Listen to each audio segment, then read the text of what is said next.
नमस्कार दोस्तों, मैं हृदय मिश्रा आप सभी का स्वागत करता हूं डिकोड एग्जाम के इस डेली करंट अफेयर प्रोग्राम में।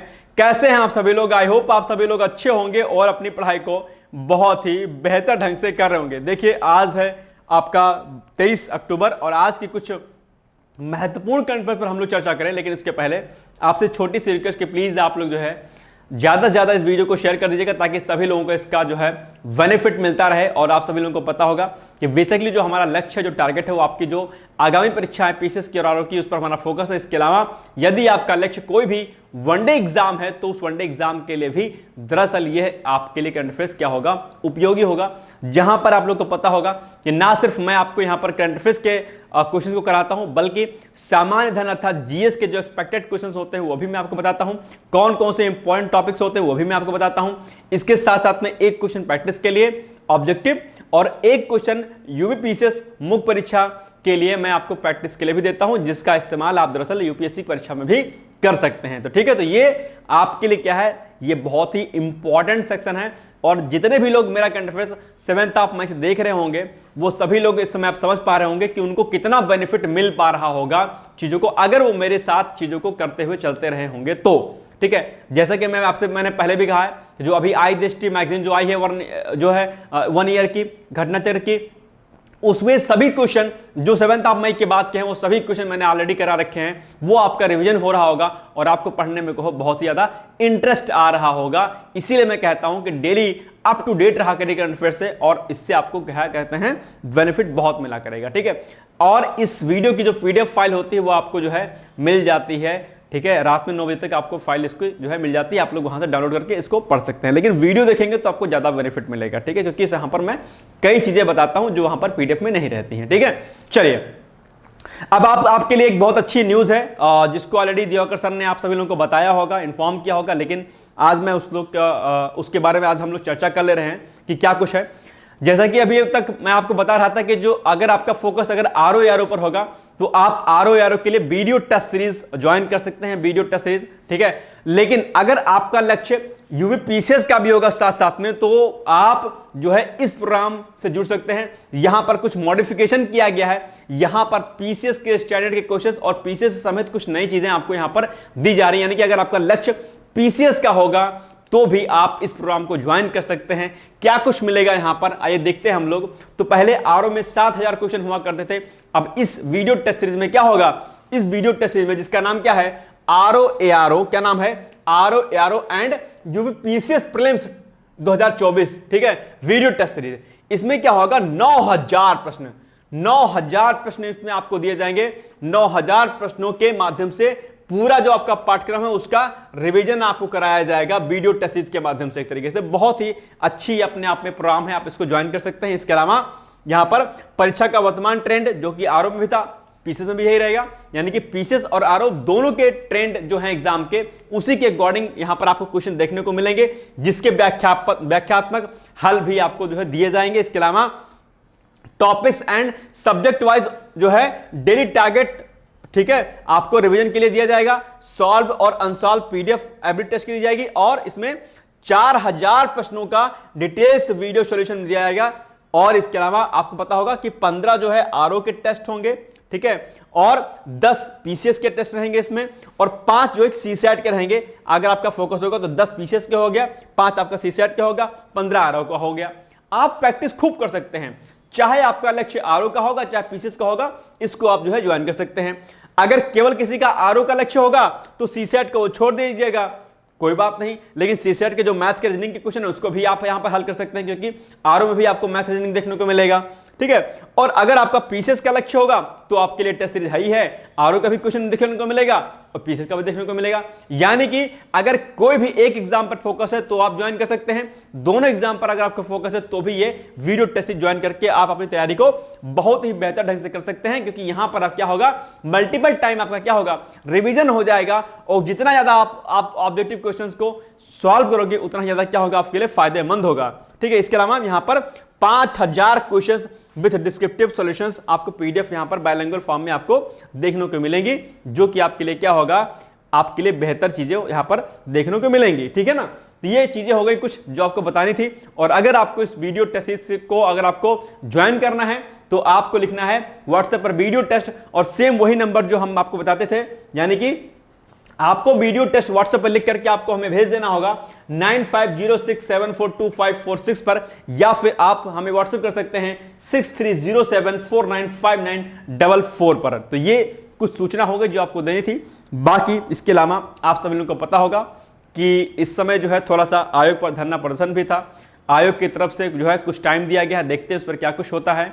और जो डिमांड है पीसीएस की और आरओ की, वो एक दिवस में और एक पाली में कराने जाने की, यानी कि एक शिफ्ट में कराए जाने की बात की जा रही है। देखते हैं कि दरअसल आयोग इस पर जो है क्या कुछ करता है। इसके लिए दरअसल आप अपनी तरफ से जो कुछ कर सकते हैं, ट्वीट से लेकर के अन्य जो भी चीजें कर सकते हैं, मेल कर सकते हैं, अपने जो भी आपके जो नेता होंगे, जो विधायक या सांसद होंगे आपके क्षेत्र के, आप उनसे मिल करके चीजों को, सरकार तक अपनी बातों को आप जो क्या कर सकते हैं, पहुंचा सकते हैं कि सर एक पाली में यानी कि एक दिवस में आपकी परीक्षा आरओ और पीसीएस की कराई जाए। तो ये आप व्यक्तिगत रूप से, सामूहिक रूप से कर सकते हैं, सभी का यह दायित्व है, ठीक है। क्योंकि कहीं ना कहीं चीजें अगर आपको लगता है कि दिक्कत होगी नॉर्मलाइजेशन से, तो आप अपनी बातों को सरकार के सामने जो है, आयोग के सामने रख सकते हैं, जो कि रखा भी गया था अभी, ठीक है।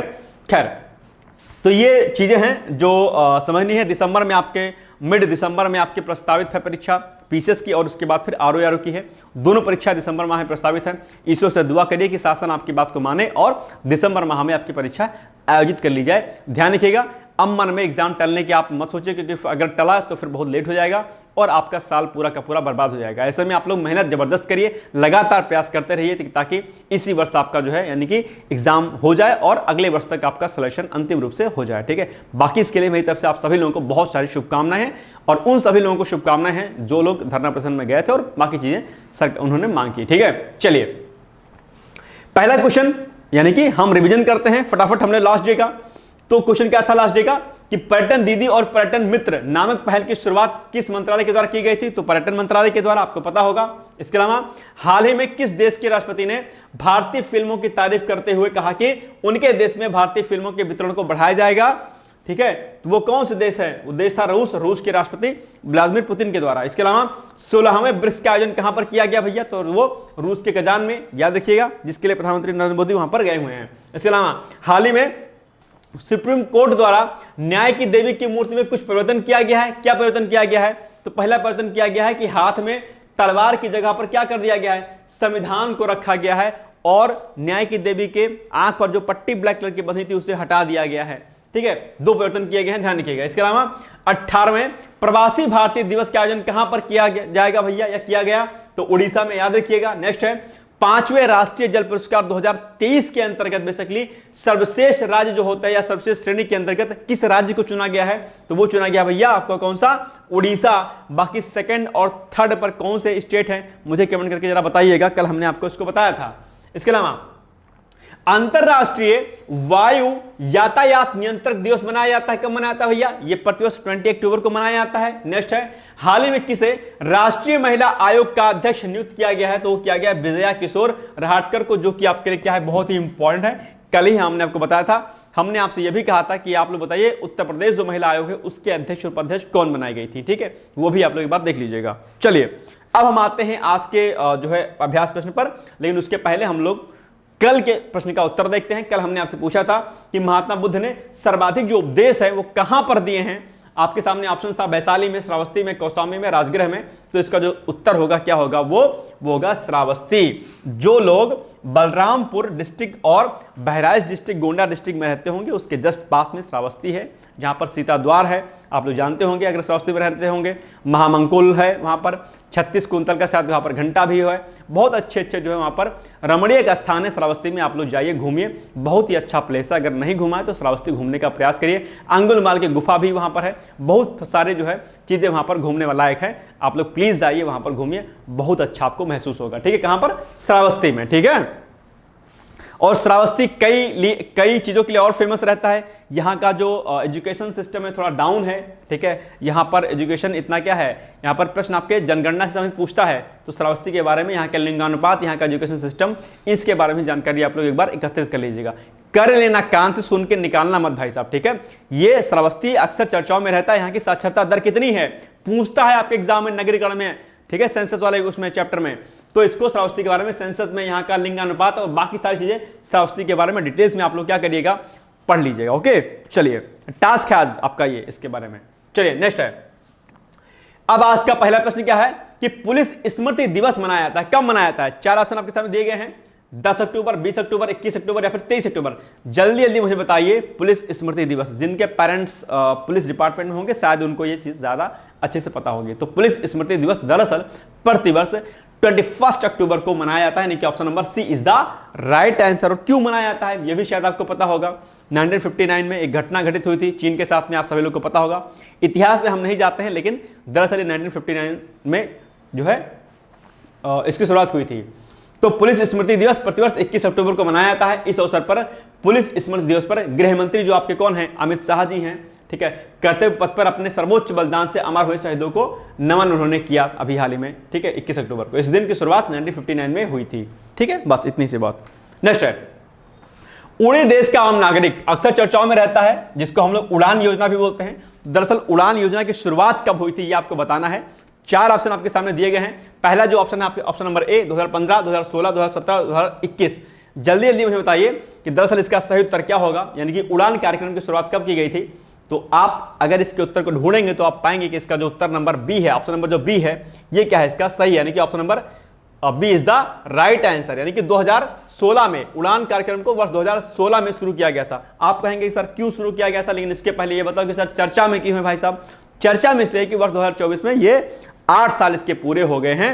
और ये क्यों शुरू किया गया था, तो इसका उद्देश्य क्या था, इसका उद्देश्य क्या था कि उड़ान योजना देश के ऐसे क्षेत्रों में ऐसे क्षेत्रों में यात्रा सुधार पर केंद्रित है जहां हवाई यातायात संचालित नहीं हो रहा था। जैसे कि श्रावस्ती में हेलीपैड तो भाई सब मतलब कि जो एयरपोर्ट होता है वो तो बना था, लेकिन जो वहां पर सेवाएं सुचारू रूप से नहीं चल रही थी, तो ऐसे क्षेत्रों में दरअसल वायु जो क्या कहते हैं वायु सेवाएं हो, उसके लिए कार्यक्रम यहां पर चलाया गया था। छोटे छोटे प्लेसेस को जो है जोड़ा गया था, ताकि दूर के जो गंतव्य है वो ना हो, बल्कि पास पास के जो गंतव्य है वो भी क्या हो जाए, सही हो जाए, ठीक है। तो चर्चा में क्यों है, क्योंकि 8 वर्ष पूरे हो गए हैं। शुरुआत इसकी 2016 में हुई थी। रीजन क्या है मैंने बता दिया, और इसका लक्ष्य आम नागरिकों की आकांक्षाओं की पूर्ति करना है, ताकि हर व्यक्ति जो है, जो चप्पल पहनने वाला जो व्यक्ति है, एक आम नागरिक है जो पैदल चलने वाला है, वो व्यक्ति भी इस उड़ान योजना के माध्यम से हवाई यात्रा कर पाए। ऐसा सरकार का मुख्य उद्देश्य था कि ताकि ऐसा ना होने पाए कि जो है एक जो अमीर जो एलिट जो वर्ग है वही केवल वायुयान की यात्रा कर सके, एक आम व्यक्ति भी दरअसल इसकी यात्रा कर सके। इसके लिए उड़ान योजना की शुरुआत की गई थी। काफी ज्यादा इसमें फायदा हुआ है, बाकी आगे देखते हैं। हालांकि आज भी इसकी जो क्या कहते हैं इसकी जो कॉस्ट है बहुत महंगी है, बड़ा दिक्कत हो जाती है। अगर कहीं आपको लखनऊ से दिल्ली जाना है या लखनऊ से अगर आपको मुंबई जाना है तो बहुत ज़्यादा किराया इसका हो जाता है, ठीक है। कई बार तो 18 ऐसे पीक टाइम में, अब जैसे दिवाली है, अगर आप सोचेंगे कि लखनऊ से आपको मुंबई जाना है भाई साहब, 17 हज़ार 16 हज़ार के टिकट आपको मिलेंगे। बताइए, एक दिन पहले 2 दिन पहले करेंगे, या अगर 10 15 20 दिन पहले भी करेंगे तो इतनी महंगी टिकटें हैं। आप सोचिए कि ये जो फ्लक्चुएशन होता है ना रेट का, ये इस पर सरकार को ध्यान देने की बहुत आवश्यकता है, मुझे लगता है, ठीक है। चलिए, प्रधानमंत्री नरेंद्र मोदी ने इसके अंतर्गत 27 अप्रैल 2017 को पहली विमान सेवा का उद्घाटन भी किया था। तो ये भी आपको क्या करना है, याद रखना इस पॉइंट को भी। ओके, चलो आगे बढ़ते हैं। नेक्स्ट है, अच्छा बताओ जरा कितने लोग उस पर बैठे हो हवाई जहाज पे, है ना, हवाई जहाज ही बोलते हो ना आप लोग नॉर्मल, हवाई जहाज पर अर्थात एरोप्लेन पे कितने लोग जरा बैठे हो, जरा बताना जरा मुझे कमेंट करके एक बार, देखते हैं कितने लोग बैठे हो। चलो, ई श्रम पोर्टल का उद्घाटन किसके द्वारा किया गया, तो ये डॉक्टर मनसुख मांडविया के द्वारा, बी के द्वारा, प्रधानमंत्री नरेंद्र मोदी जी के द्वारा, या राजनाथ सिंह के द्वारा। जल्दी जल्दी मुझे बताइए कि ई श्रम पोर्टल अभी इसका उद्घाटन किया गया है, ठीक है, तो इसका उद्घाटन किसने किया है, तो इसका सही जो उत्तर होगा वो होगा आपका ऑप्शन नंबर ए, यानी कि डॉक्टर मनसुख मांडविया के द्वारा ई श्रम पोर्टल का उद्घाटन किया गया है। आप कहेंगे सर ई श्रम पोर्टल का क्या उद्देश्य है, क्यों बनाया गया है, तो इसके रीजन क्या है, इसमें क्या होगा, इसमें जो असंगठित क्षेत्र होगा, ठीक है, यानी कि जो अनऑर्गेनाइज्ड जो होता है, ठीक है, फील्ड होता है, तो असंगठित क्षेत्र के मजदूरों को इसके जरिए एक ही जगह पर सभी सुविधाएं क्या हो जाएंगी, मिल जाएंगी इस पोर्टल के माध्यम से। जो भी उनको जानकारी चाहिए होगी वो इस पोर्टल के माध्यम से, ई श्रम पोर्टल के माध्यम से उनको जानकारी क्या हो जाएगी, मिल जाएगी। इसके अलावा अब आपके मन में प्रश्न आ रहा होगा कि सर ये असंगठित क्षेत्र के जो मजदूर होते हैं वो कौन होते हैं। असंगठित यानी कि अनऑर्गेनाइज जो फील्ड होता है, उसके जो मजदूर होते हैं, जो लेबर होते हैं, वो कौन होते हैं? जैसे रेडी पट्टी वाले, ठेला वाले, ठीक है, यानी कि एक ऑर्गेनाइज सेक्टर में कार्य नहीं करते हैं, जो एज ए कॉन्स्टिट्यूशनल है या जो प्राइवेट सेक्टर पर है, वो अलग अलग छोटे छोटे काम करते हैं। आपके मिस्त्री हो गया, कुम्हार हो गए आपके, ठीक है, मूंगफली बेचने वाला कोई व्यक्ति होगा, मिस्त्री हो गए, वास्तुकार, ये अलग अलग प्रकार के जो लोग हो गए, ठीक है, ये सब असंगठित क्षेत्र में आते हैं। संगठित क्षेत्र में आपके बैंक कर्मी हो गए, रेलवे कर्मी हो गए, प्राइवेट सेक्टर में एमएनसीज में काम करने वाले जो लोग हो गए, जो कि स्किल्ड हैं, वो लोग क्या होते हैं? वो संगठित क्षेत्र के होते हैं। तो संगठित क्षेत्र और असंगठित क्षेत्र, और आपके एग्जाम में संगठित क्षेत्र और असंगठित क्षेत्र के बारे में मुख्य परीक्षा में पूछता है। इकोनॉमिक्स का ये पोर्शन है बेसिकली, ठीक है, याद रखिएगा इसको। चलिए आगे बढ़ते हैं हम लोग। तो इस पहल का प्राथमिक उद्देश्य क्या है? प्राथमिक उद्देश्य है कि असंगठित क्षेत्र के मजदूरों के लिए बनाई गई सभी सामाजिक सुरक्षा और कल्याण योजनाओं के लाभार्थियों के बारे में प्रभावशाली तरीके से एक ही मंच पर सभी जानकारियों को क्या करना है? एकत्रित करना है, यानी ताकि कोई भी असंगठित क्षेत्र का जो मजदूर है वो क्या हो? वो बेसिकली क्या हो? परेशान ना हो। और एक बात और बता दूं, खास बात, कि अभी दीपावली का त्यौहार आ रहा है, जो कोई भी त्यौहार आता है, कोशिश आप लोग ये किया करिए कि जो चीजें इनके द्वारा बनाई जाती हैं, जैसे एक दीपक हो गया, अब दीपक आजकल चाइनीज भी आता है, कोशिश करिए कि वो चाइनीज दीपक आप ना लीजिए, कोशिश करिए कि कुम्हार से दीपक लाप लीजिए, उसमें दिए में तेल लगाइए। दिवाली का मतलब ये होता है, लेकिन आप लोग दिवाली का मतलब खाली झालर लगा करके दिवाली को मनाते हो, नहीं भाई। दीपक भाई क्या, इसका क्या मेन मोटिव था? राम जी जब आए थे ना वापस, तभी इसीलिए मनाया जाता है ना बेसिकली दिवाली। तो आप लाइट लगा के स्वागत करते हो उनका? नहीं भाई, दीपक जलाइए आप, दीपक घी के जलाइए, कुछ दीपक आप तेल के जलाइए, बहुत फायदा होता है एनवायरमेंट को। ये सब चीजें भी देखिए आप लोग, लेकिन झालर लगा करके आप काम नहीं करते हो। कोई भी सामान इस समय लीजिएगा आप लोग, तो कोशिश करिए कि ये जो असंगठित क्षेत्र के जो मजदूर होते हैं, जो कार्य करते हैं, इनसे कोई सामान लीजिए, इनका भला होगा, ठीक है। यानी कि जो ये पदार्थ बनाते हैं वो जीरो टेक्नोलॉजी के प्रोडक्ट बनाते हैं, जिसको हम लोग क्या बोलते हैं, इसीलिए कहा था कि स्वदेशी चीजों का इस्तेमाल करिए, ठीक है। जो अन्य सॉफ्टवेयर, जो अन्य टेक्नोलॉजीज होती हैं, उसको तो आप बाहर से परचेज करते हैं, लेते हैं, उनका सुविधा लेते हैं, लेकिन जो जीरो टेक्नोलॉजी की जो वस्तु होती हैं, यानी कि जिसके बनाने में बहुत बड़ी टेक्नोलॉजी इस्तेमाल नहीं होती है, जो असंगठित क्षेत्र के जो मजदूर बनाते हैं, उनके वस्तुओं का इस्तेमाल करिए, ज्यादा जो है आपको क्या होगा? फायदा मिलेगा, यानी कि उनका विकास होगा एक तरीके से, और जो भी कोई गरीब व्यक्ति है क्या होगा? वो बढ़ेगा आगे। तो कोशिश ये करिए कि आप लोग मोस्टली दीपक का इस्तेमाल जरूर करिएगा, और कोशिश करिएगा कि ज्यादा से ज्यादा जो है पटाखों का कम से कम इस्तेमाल करेगा। हालांकि इस पर कॉन्ट्रडिक्शन हो सकता है कि आप कहेंगे अच्छा जी सर, आप दीपावली पे पटाखे जलाने के लिए मना कर रहे हो। मना नहीं कर रहा हूं मैं सीधे, लेकिन कोशिश करिए कि इससे एक तो दुर्घटना होने का भी डर रहता है एक बात, और यह भी रहता है कि पॉल्यूशन में एक बड़े व्यापक स्तर पर रहता है। हालांकि कई सारे और फेस्टिवल होते हैं जहां से प्रदूषण होता है, नो डाउट, बट आप ये ना, आप कंपैरिजन मत करिए। आप ये कोशिश करिए कि आप देखिए कि आप क्या कर रहे हैं पर्यावरण के प्रति, ठीक है। आपको अगर अच्छा लगता है जलाना तो आप जलाइए, आपको लगता है कि नहीं यार इससे नुकसान हो रहा तो फिर बचिए या फिर कम जलाइए, ठीक है। ये बात आपको खुशी मनाइए, कोई दिक्कत नहीं, लेकिन इस बात का भी ध्यान रखिए कि दरअसल जो आप ये कार्य कर रहे हो उससे क्या नुकसान हो रहा है। कोई दूसरा गलत कर रहा है तो आप भी गलत करोगे, ऐसी भावना हमारे भीतर नहीं होनी चाहिए, ना ही किसी त्योहार का कोई विरोध करता है। तो ये बातें, आप समझदार हैं, सजग हैं, ठीक है, पढ़े लिखे हैं, तो कोशिश करिए कि चीजें ऐसी करिए जिससे खुशहाली आए और कुछ ऐसा ना हो जिससे कोई दुर्घटना घटित हो या जिससे पर्यावरण को नुकसान पहुंचे, ठीक है। मेरी बात को अन्यथा मत लीजिएगा, मेरी बात को समझने का थोड़ा सा प्रयास करिएगा आप लोग, ठीक है। चलिए, ये बात इसलिए मैं कह रहा हूं बिकॉज ऑफ मैंने कई बार कहा है कि मेरी एमएससी ईवीएस में है, मतलब साइंस में है, तो मुझे पता है कि दरअसल इंपैक्ट क्या कुछ उसका होता है। कोई फेस्टिवल हो, जिस भी फेस्टिवल में अगर पर्यावरण को नुकसान होता है उस पर रोक थोड़ा सा लगनी चाहिए, ये हमारी अपनी नैतिक जिम्मेदारी है। क्योंकि पंडित श्री राम शर्मा आचार्य ने क्या कहा था कि हम बदलेंगे, युग बदलेगा, हम सुधरेंगे, युग सुधरेगा। अगर हम आप हमारे भीतर सुधार कर लें तो जीवन जो है, ये समाज, ये देश क्या होगा, विश्व क्या होगा, सुधर जाएगा, ठीक है। कोशिश करिएगा एक बार। चलिए, बाकी धूम धड़ाका करिए, फेस्टिवल है, बहुत टाइम बाद आता है, मजे करिए, कोई दिक्कत नहीं है। नेक्स्ट है, हाल ही में चर्चा में रहा चक्रवात दाना का संबंध निम्नलिखित में से किस राज्य से है? उड़ीसा, उत्तराखंड, उत्तर प्रदेश, बिहार। जल्दी जल्दी मुझे बताइए इसका उत्तर क्या होगा।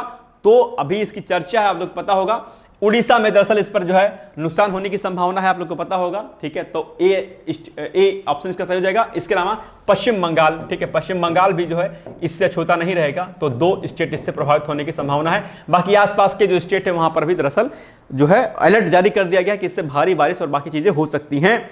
और चक्रवात की अगर हम बात करते हैं भाई साहब, तो चक्रवात आपके लिए क्या है, बहुत इंपॉर्टेंट है। आपके एग्जाम में अक्सर जो है चक्रवात के बारे में प्रश्न पूछा जाता है। तो यहां पर चक्रवात क्या है, लिखा है कि चक्रवात निम्न दाब के केंद्र होते हैं। अगर हम लोग थोड़ा सा चक्रवात के बारे में पढ़ने की कोशिश करते हैं, हालांकि चक्रवात पर एक मैंने आर्टिकल कराया था आप लोगों के लिए, यूट्यूब पे पढ़ा होगा, बहुत अच्छा वो आर्टिकल था, उसके बारे में आप लोग देखिएगा, बहुत चीजें अच्छी तरीके से आपको चक्रवात, जिसको हम लोग साइक्लोन बोलते हैं, साइक्लोन आपके समझ में आ जाएगा। तो आइए जरा एक बार हम लोग इसको देखते हैं थोड़ा सा, चक्रवात क्या होता है। चक्रवात में बेसिकली क्या होता है, ठीक है, चक्रवात में लो प्रेशर होता है, बीच में क्या होगा, लो प्रेशर होगा, ठीक है, और बाहर क्या होगा, हाई प्रेशर होगा। क्या होगा, हाई प्रेशर होगा, उच्च दाब होगा। पौने हमेशा उच्च वायुदाब से निम्न वायुदाब की ओर जाती हैं। दैट मींस कि क्या होगा, पौने परिधि से केंद्र की ओर क्या हो जाएंगे, बढ़ेंगे। परिधि क्या होंगे, जो पौने होंगे परिधि से क्या होंगे, केंद्र की ओर जाएंगे। ध्यान रखिएगा इस बार, किसमें, चक्रवात में, ठीक है। चक्रवात में निम्न, बीच में क्या होगा, लो प्रेशर, बाहर क्या होगा, हाई प्रेशर, ठीक, एक बात। और बीच में इसको हम चक्रवात की आंख बोलते हैं, इसको क्या बोलते हैं, आंख बोलते हैं, ये भी आपको ध्यान रखना है, ठीक है। और ये जो चक्रवात होते हैं, चक्रवात आने पर क्या होता है, चक्रवात आने पर भारी बारिश होती है। क्या होती है, भारी बारिश होती है। क्या होती है, भारी बारिश, क्या, भारी बारिश, इसको ठीक से लिख दे रहा हूं, भारी बारिश, यहां पर लिख दे रहा हूं इसको, ठीक है, भारी बारिश या तेज बारिश, ठीक। इसके अलावा क्या होगा, तेज हवाएं चलती हैं, बहुत तेज हवाएं चलती हैं, ठीक है। और अगर हम बात करते हैं, इसका अपोजिट एक और होता है, जिसको हम क्या बोलते हैं, प्रतिचक्रवात बोलते हैं, यानी कि एंटी साइक्लोन इसको बोलते हैं, ठीक है। अब इसको जरा समझने का प्रयास करिएगा आप लोग, ठीक है, थोड़ा सा। इसमें क्या होगा, अब देखो, अब चूंकि ये क्या है, ये है आपका क्या, चक्रवात, ठीक है, ये क्या है, आपका चक्रवात है ये, ठीक, और ये क्या है, प्रतिचक्रवात है। अब देखो जरा एक बार, ये क्या, प्रतिचक्रवात है। तो चक्रवात में जहां पर एक और केंद्र में निम्न वायुदाब था, बाहर उच्च वायुदाब था, और चूंकि चक्रवात का उल्टा प्रतिचक्रवात होता है, इसका मतलब क्या हुआ कि अगर यहां पर केंद्र में, अगर यहां पर निम्न वायुदाब था, तो यहां पर क्या होगा, मतलब उच्च वायुदाब होगा, यानी कि हाई प्रेशर होगा, सिंपल सी बात है। और जहां चक्रवात पर परिधि के बाहर उच्च वायुदाब था, तो इसका उल्टा हो जाएगा प्रतिचक्रवात में, इसका मतलब यहां पर क्या हो जाएगा, यहां पर निम्न वायुदाब हो जाएगा, यानी कि यहां पर लो प्रेशर हो जाएगा। बात समझ में आ गई। तो सिंपल सी बात है, चक्रवात में बाहर चूंकि उच्च वायुदाब था और पवनें उच्च वायुदाब से निम्न वायुदाब की ओर चलती हैं, तो ठीक इसका विपरीत यहां पर हो गया है। इसका मतलब यहां पर पवनें, जहां यहां पर परिधि से केंद्र की ओर चलती थी पवनें, लेकिन प्रतिचक्रवात में चूंकि उसका उल्टा हो रहा है, इसका मतलब कि यहां पर पवनें केंद्र से परिधि की ओर जाएंगे, यानी कि उच्च वायुदाब से क्या होंगे, निम्न वायुदाब की ओर क्या हो जाएंगे, जो है बढ़ेंगे। चक्रवात में क्या था, भारी बारिश और तेज हवा होती है, लेकिन चक्रवात का उल्टा प्रतिचक्रवात होता है। इसका मतलब क्या हुआ कि अगर यहां पर भारी बारिश और तेज हवा चलती है, तो इसका उल्टा यहां पर होगा। इसका मतलब कि यहां पर मौसम शांत होगा, यहां पर क्या होगा, मौसम यहां पर शांत रहेगा। सिंपल सी बात है, आपके एग्जाम में प्रश्न जो है आपके एग्जाम में पूछा जा सकता है। इसके अलावा अगर हम एक फैक्ट और पूछता है इसमें क्या होता है, जो चक्रवात होते हैं, चक्रवात जो है क्या होते हैं, चक्रवात जो है, जो उत्तरी गोलार्ध होगा, क्या उत्तरी गोलार्ध में क्या होगा, ये जो इसकी दिशा होती है, क्या होती है, ये जो है एंटी क्लॉकवाइज होते हैं। इनकी दिशा कैसी होती है, एंटी क्लॉकवाइज, ठीक है। उत्तरी गोलार्ध में, उत्तरी गोलार्ध में एंटी क्लॉकवाइज घूमते हैं, एंटी क्लॉकवाइज, ठीक है, क्लॉकवाइज। और साउथ में क्या हो जाएगा, क्लॉकवाइज। ये पूछता है भाई साहब प्रश्न आपके एग्जाम में, ठीक है, याद रखिएगा। और अब सिंपल सी बात है, प्रतिचक्रवात इसका उल्टा है। इसका मतलब कि यहां पर उत्तरी गोलार्ध में प्रतिचक्रवात की दिशा कैसी होगी, उत्तरी गोलार्ध में प्रतिचक्रवात की दिशा अगर यहां पर एंटी क्लॉकवाइज थी, तो यहां पर क्या हो जाएगा, यहां पर क्लॉकवाइज हो जाएगा। सिंपल सी बात है। और यहां पर दक्षिण गोलार्ध में अगर इसकी दिशा क्लॉकवाइज थी, तो चूंकि इसका विपरीत होता है क्या, प्रतिचक्रवात, तो अगर यहां पर क्लॉकवाइज है, तो यहां पर क्या हो जाएगा, यहां पर एंटी क्लॉकवाइज हो जाएगा, यानी कि घड़ी की सुइयों के विपरीत दिशा में। तो बेसिकली आपके एग्जाम में प्रश्न पूछता है कि बताओ जो चक्रवात होते हैं, उनकी उत्तरी गोलार्ध में दिशा कैसी होती है, तो आप कहेंगे एंटी क्लॉकवाइज, दक्षिण ध्रुव पर क्लॉकवाइज, ठीक है। प्रतिचक्रवात में क्या होगा, नॉर्थ में यानी कि उत्तरी गोलार्ध में क्लॉकवाइज, क्योंकि इसका उल्टा हो रहा है। और यहां पर क्या होगा, यहां पर एंटी क्लॉक हो जाएगा, ध्यान रखिएगा। और चक्रवात आने पर क्या होता है, तेज बारिश के साथ में क्या होता है, तेज तूफान आता है। जबकि एंटी क्लॉक उसमें क्या कहते हैं, यानी कि आपका जो प्रतिचक्रवात होता है, इसमें क्या होता है, प्रचुकरण यानी कि एंटी साइक्लोन में क्या होता है, आपका मौसम साफ होता है। बस ये चीज आपको ध्यान रखनी है विशेष रूप पर। तो ये आपके मुख्य परीक्षा में प्रश्न पूछता है और आपके प्री में पूछता है, इसको याद रखिएगा आपको। ठीक है, चलो आगे बढ़ते हैं। यही सब यहां पर बातें लिखी हुई, आप इसको एक बार अच्छे से डिटेल में पढ़ लीजिएगा। ठीक है, क्या है प्रचक्रवात और क्या है चक्रवात। चलो आगे बढ़ते हैं हम लोग। भूटान के प्रधानमंत्री कौन है भाई साहब, सोरिंग टोब्गे हैं, जिम्मे थीले हैं, या फिर जिंगमे खेसर हैं, इनमें से कोई नहीं। तो भूटान के प्रधानमंत्री जो हैं वो हैं भैया ऑप्शन नंबर ए वाले, यानी कि सेरिंग टोब्गे।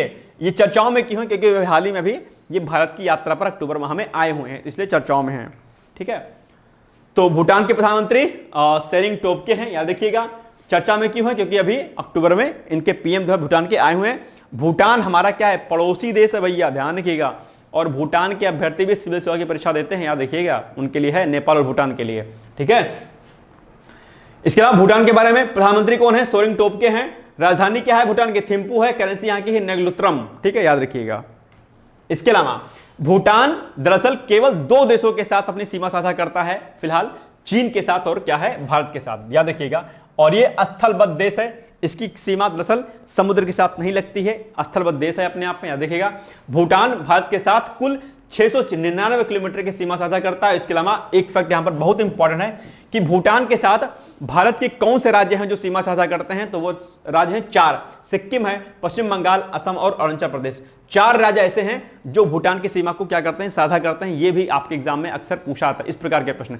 अलग अलग देश जो होते हैं, उन देशों की जो सीमाएं हैं वो भारत के किन किन राज्यों से लगती हैं, ऐसा प्रश्न आपके एग्जाम में पूछता है। तो आज आपका टास्क है कि टास्क ये है कि जो भी भारत के पड़ोसी देश हैं, उन पड़ोसी देशों के साथ में भारत के जो जो राज्य हैं वो सीमा कौन कौन से साझा करते हैं, ये आप लोग एक बार रेडी कर लीजिएगा, आपके एग्जाम में प्रश्न पूछता है यहां से। ठीक है, तो ये टास्क आपका नंबर 1 है, इसको कर लेना कंप्लीट आप लोग। आगे बढ़ते हैं, नेक्स्ट है 7वें अंतर सरकारी परामर्श की अध्यक्षता किसके द्वारा की जाएगी, नरेंद्र मोदी, अमित शाह, एस जयशंकर या फिर इनमें से कोई नहीं, जल्दी बताइए।